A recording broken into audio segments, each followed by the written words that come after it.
आता बघूयात मुंबई उपनगरातल्या टॉप 9 बातम्या। घाटकोपर होर्डिंग दुर्घटना प्रकरणी मुंबई पोलिसांच्या आरोपपत्रात रेल्वे आणि बीएमसी अधिकाऱ्यांचं जाळं उघड। निलंबित आयपीएस अधिकारी कैसर खालिद यांच्या परवानगी देण्याच्या भूमिकेचाही उल्लेख। पायाभूत प्रकल्पांमुळे मुंबईतील वेस्टर्न हायवेवर परिणाम, कामांमुळे रस्ते अरुंद, वाहन चालकांचा वाहतूक कोंडीशी सामना। कोस्टल रोडवर बेस्टमधून पहिल्याच दिवशी तब्बल 739 प्रवाशांनी केला प्रवास, अवघ्या 6 रुपयात प्रवास। बेस्टच्या तिजोरीत पहिल्या दिवशी 4442 रुपयांचा महसूल। मुंबईत आतापर्यंत सरासरीच्या 45% पाऊस, गेल्या वर्षीपेक्षा अधिक पाऊस, मुंबईकरांना दिलासा।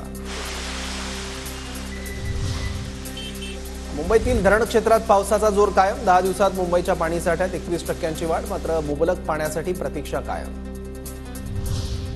ठाणे पालिका क्षेत्रात 26 डेंग्यूच्या रुग्णांची नोंद, मलेरियाबरोबरच डेंग्यूच्या रुग्णांमध्ये वाढ। विद्यार्थ्यांना शुल्क परतावा द्या, अन्यथा कठोर कारवाईचा यूजीसीचा उच्च शिक्षण संस्थांना इशारा। मुंबईमध्ये 10-11 जुलैला झालेल्या टंकलेखन परीक्षेत तांत्रिक अडचणी, तक्रार करूनही एमपीएससीचं दुर्लक्ष, बोर्डवरील खराब बटनांमुळे विद्यार्थ्यांचं नुकसान।